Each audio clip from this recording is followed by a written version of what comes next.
Terima kasih kerana memilih channel ini untuk mendapatkan berita terbaru setiap hari. Bagi anda yang pertama kali berada dalam channel ini, sila pertimbangkan untuk tekan butang like, subscribe dan komen video ini untuk penambahbaikan pada video akan datang. Berita politik, berita semasa.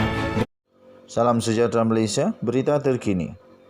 Dipetik daripada sahbudin.com.net, sahbudin.com.net bertarikh 9 Julai 2022, bertajuk Elok PM lantik 2T PM. Mahathir Khalid dari UMNO dan seorang lagi dari Bersatu.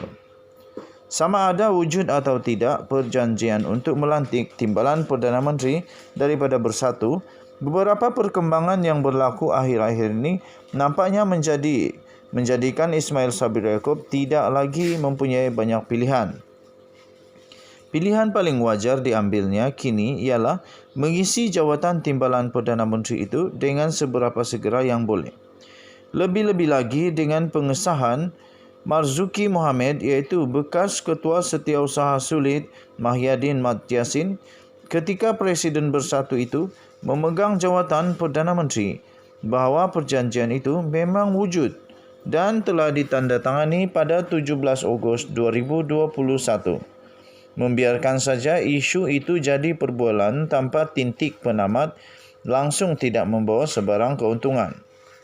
Menurut Marzuki lagi, perjanjian itu ditandatangani antara Ismail Sabri dengan Mahyadin serta disaksikan oleh dua orang menteri, seorang daripada UMNO dan seorang lagi daripada Bersatu.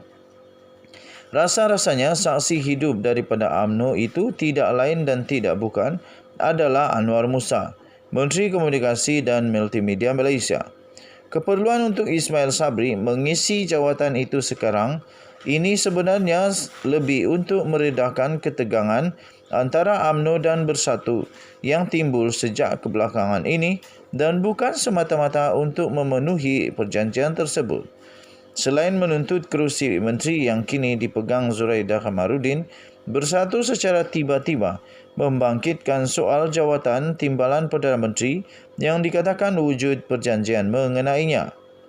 Bagi pihak UMNO, pro-kluster mahkamah di samping menentang kerusi Menteri Zuraidah itu diserahkan kepada Bersatu, mereka juga menolak pemberian jawatan timbalan Perdana Menteri kepada mana-mana pemimpin daripada parti pimpinan Mahyadin itu. Tujuan UMNO pro-kluster mahkamah mendesak kerusi Menteri Zuraidah itu tidak dikembalikan kepada Bersatu hanyalah kerana ingin melihat Ismail Sabri bergaduh dengan Bersatu. Dengan itu, harapan mereka akhirnya supaya Ismail Sabri bersetuju dengan kehendak UMNO supaya PRU15 diadakan dengan segera. Tetapi sebagaimana kita semua faham, Ismail Sabri tidak bersedia lagi untuk membubarkan parlimen.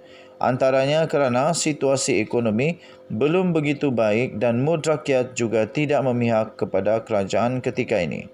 Begitupun, melewatkan lagi pembubaran parlimen dalam situasi wujud masalah antara UMNO dengan Bersatu serta di ketika UMNO sendiri mendesak PRU15 diawalkan, ia mesti disertai dengan langkah-langkah yang perlu untuk mengharmonikan keadaan. Berdasarkan situasi semasa sekarang ini, berbanding melantik seorang timbalan Perdana Menteri sebagai permintaan atau kerana ada perjanjian dengan Mahyadin melantik dua timbalan Perdana Menteri barangkali adalah jalan penyelesaian yang lebih mampu menyejukkan suhu politik negara Malaysia sehingga parlimen dibubarkan pada tahun depan. Dalam hal ini, Ismail Sabri perlu melantik seorang timbalan Perdana Menteri daripada Bersatu dan seorang lagi daripada UMNO. Bagi calon daripada Bersatu boleh dilantik kepada sesiapa saja yang berada dalam kabinet sekarang, sama ada timbalan presidennya Ahmad Faizal Azumu atau Peja, Setiausaha Agungnya Hamzah Zainuddin atau Azmin Ali yang memegang jawatan Ketua Penerangan Perikatan Nasional. Sebaik-baiknya calon tersebut haruslah juga dipersetujui oleh Mahyadin dan Bersatu. Berkenaan calon daripada UMNO pula, calon paling sesuai untuk dilantik sebagai timbalan Perdana Menteri ialah Mahathir Khalid, naib Presiden UMNO yang kini memegang jawatan Menteri Pembangunan Luar Bandar. kesesuaian Mahathir bukan saja kerana kedudukan kanannya dalam hierarki parti, malah juga kerana jawatan menteri yang paling penting kepada rakyat luar bandar dan orang Melayu yang disandangnya sekarang. Dengan pelantikan Mahathir itu, Ismail Sabri dengan sendirinya dapat memperlihatkan sikap menghargai kedudukan hierarki parti pemimpin UMNO dalam urusan kerajaan sesuai dengan konsep parti menguasai kerajaan. Yang penting di sini, dengan melantik dua menteri yang memang sedia ada dalam kabinet sebagai timbalan Perdana Menteri, ia tidaklah melibatkan banyak tambahan kos yang perlu ditanggung kerajaan. Lagipun, untuk kestabilan politik dan menambah keberkesanan kerajaan di mana akhirnya rakyat juga yang mendapat faedah daripadanya. Mengeluarkan sedikit kos tambahan daripada wang kerajaan barangkali tidaklah menjadi perkara yang harus menjadi isu yang besar. Tak kurang pentingnya, dengan adanya timbalan Perdana Menteri daripada UMNO itu, sosek-sosek berebut jawatan dan kegairahan sesetengah pemimpin mahu menonjolkan diri sebagai pemimpin nombor 2. Sekiranya pemilihan parti mungkin diadakan dahulu sebelum PRU15 boleh dimatikan dengan segera serta-merta. Perdana Menteri dan Timbalan Perdana Menteri secara automatik adalah bayangan Presiden dan Timbalan Presiden UMNO 2022. Ditulis oleh Sahabuddin Hussein 9 Julai 2022. Denyut nadi suara rakyat bergema di channel ini. Jangan lupa tekan butang subscribe, like dan share. Kita jumpa lagi. Bye-bye.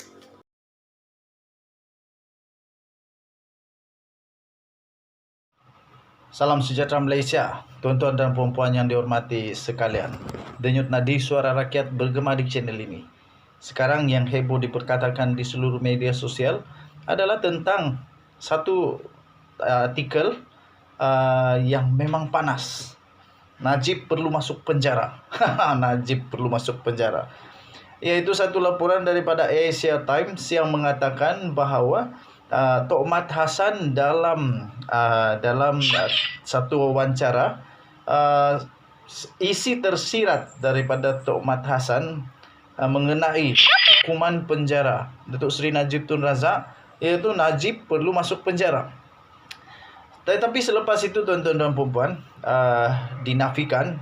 Tetapi akhirnya Asia Times telah mendedahkan rakaman original audio wawancara di antara Tok Mat Hassan dan juga Asia Times. Dan tuan-tuan dan puan-puan, tiba-tiba keluar pula satu artikel daripada Malaysia Kini. Najib perlu masuk penjara, cerita panas bodoh Asia Times, kata Puat Zarkarsi. Jadi, apa yang bukan cerita bodoh? Takkan Najib tak masuk penjara? Takkanlah Najib tak perlu masuk penjara, walaupun dia sudah dijatuhi hukuman penjara 12 tahun penjara, 210 juta denda.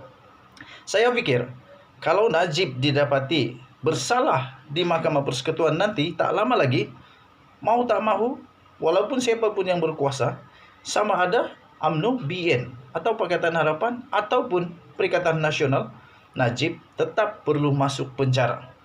Dia tidak ada pilihan, kerana negara kita negara berdaulat. Nothing is above the law. Tak bolehlah, walaupun dia besar manapun, kalau didapati bersalah di Mahkamah Tinggi Kuala Lumpur, Mahkamah Rayuan, sudah ada 4 hakim yang bersetuju bahawa Najib Razak memang bersalah.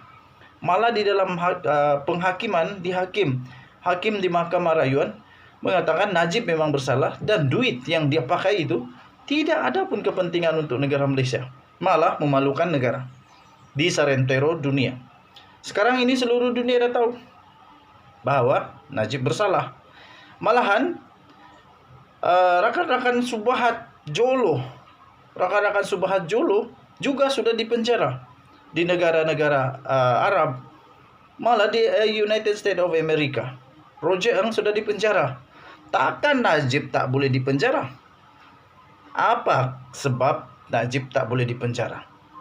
Jadi kalau betul Tok Mat Hassan cakap benda tu, saya setuju, baguslah Tok Mat Hassan berani untuk kata. Tapi dia nafikan dan dia kata out of context.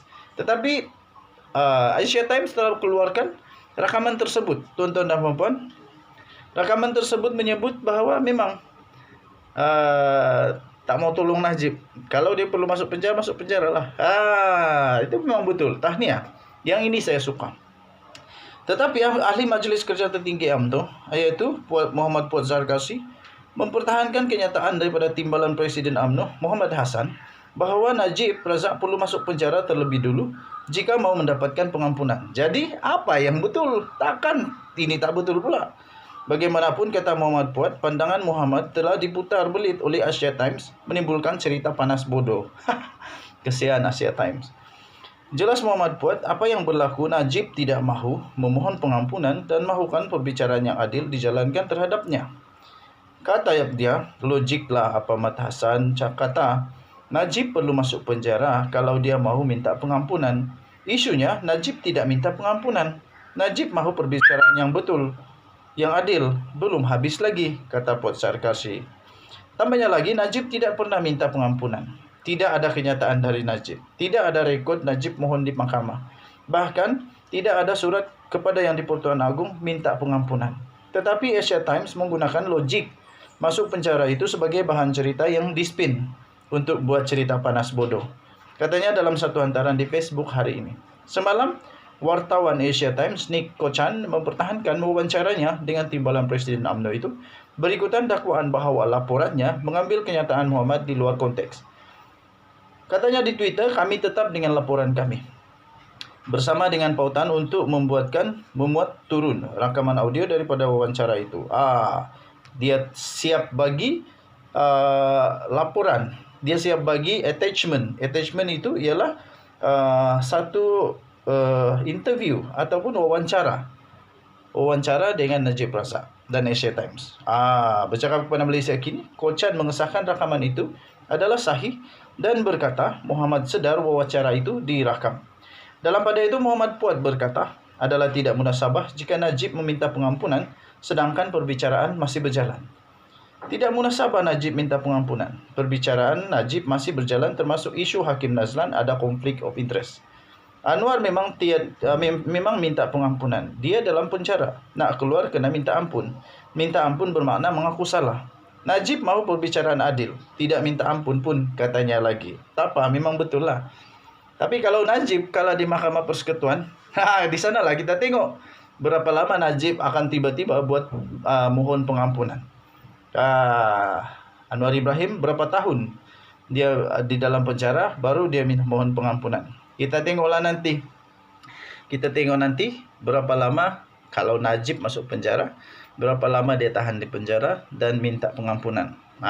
Lepas itu macam mana pula dengan Zahid Hamidi, Rosma Mansur, Bung Mukhtar dan ramai lagi kluster mahkamah. Okey. So kita berdoa yang baik-baik yang berlaku. Dan hari ini dah masuk bulan Julai. Tak lama lagi bulan Ogos ini kita akan lihat, kita akan dengar keputusan daripada Mahkamah Persekutuan tentang Najib Razak. Kita akan lihat nanti 21 hari bulan Julai ini sama ada mahkamah akan menerima permohonan Datuk Seri Najib Tun Razak untuk dia dibantu, ditolong daripada Queen Council, daripada United Kingdom.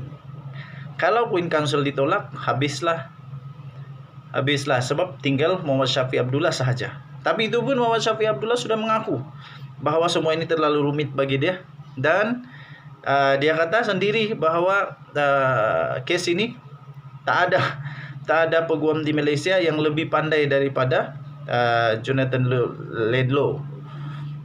Sampai Majlis Peguam Malaysia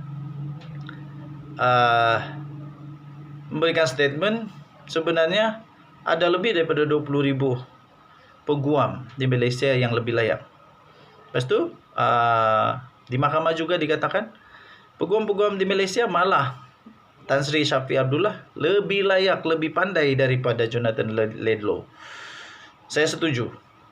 Kenapa perlu dipinggirkan orang Malaysia? Lama-lama kita sendiri juga yang kata kenapa Malaysia punya orang sendiri, rakyat Malaysia sendiri yang ditolak. Denyut nadi suara rakyat bergema di channel ini. Kita jumpa lagi. Bye-bye.